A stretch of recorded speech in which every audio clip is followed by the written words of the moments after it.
This is a recap of the lecture on Wednesday, 129, History of the Plateau. Just a reminder that certainly we're being respectful of each other's religious beliefs, and although we discuss the different traditions of Plateau spirituality, Roman Catholicism, and Protestant churches, I am not an advocate of any of these religions. I have my own religious beliefs, but keeping with the nature of our institution, we're neither promoting or discriminating against any spiritual traditions.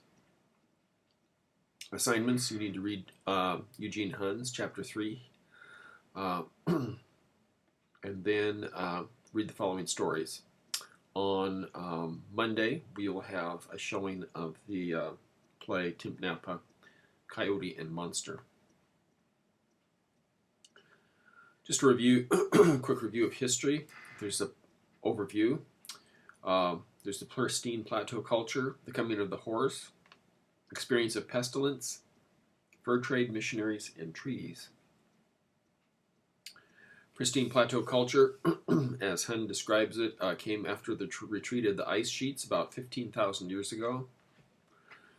The plateau has been populated by native people since at least 10,000, but there are changes in hunting patterns took place from the earliest paid times until later. People began to hunt smaller and smaller mammals to do more fishing and to do more root gathering. Also, pit house construction developed in the plateau over that time. Pit houses are an important aspect in Nez Perce mythology and in other mythologies. This is on the left, the exterior of a pit house. The women's entrance is the tunnel, and the men typically entered through the smoke hole, bladder, which we can see in the schematic on the right. These were very warm, and they were used all over the plateau, from southern plateau up into British Columbia. But by the time of Lewis and Clark, Nez Perces were mostly abandoning pit houses. Nevertheless, you can find pit house depressions all around the plateau. This is on the Snake River, south of Lewiston, quite some miles. You might not see anything, just a little depression in the ground, but as you look at it from a broader perspective, you can see in this area there were several pit houses, pit house depressions. This one had a bunch of barbed wire and old fencing thrown into it, but no harm. It doesn't hurt the location, really. I'm working with some students here to map this small village. Used a tape measure and compass to indicate, where these pit houses were, how far they were from each other, and show how deep they were. Okay, developments in early plateau culture included hunting for smaller animals, which meant developing smaller stone points for going from spears down to arrows. Increases in fishing, so development of fishing tackle. More fish bones found in kitchen middens and in settled places. And a greater focus on root gathering. The horse enters the plateau, and it makes a very large difference to people's lives. The Sahaptin word for horse is kusi, and Nez Perce it is sikkim. These are related words. The K and the S have been changed in one of these. And what happened is, originally, of course, Indian people had dogs, and the word for a dog was kusi and sikkim. Then they got the horse in around 1730, and the horse became the more important domestic quadruped. So the word kusi was replied to horse, and then kusi means little horse or dog. And the same thing as tsakamkal in Nez Perce means the little horse.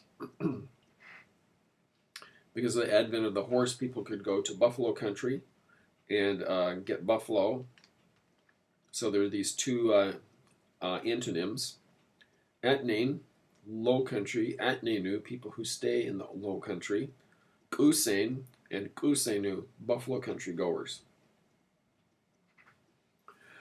We talked briefly about Jared Diamond's book, Guns, Germs, and Steel, and how the advent of metal and firearms and pestilences has changed the experience of Native peoples all over the world.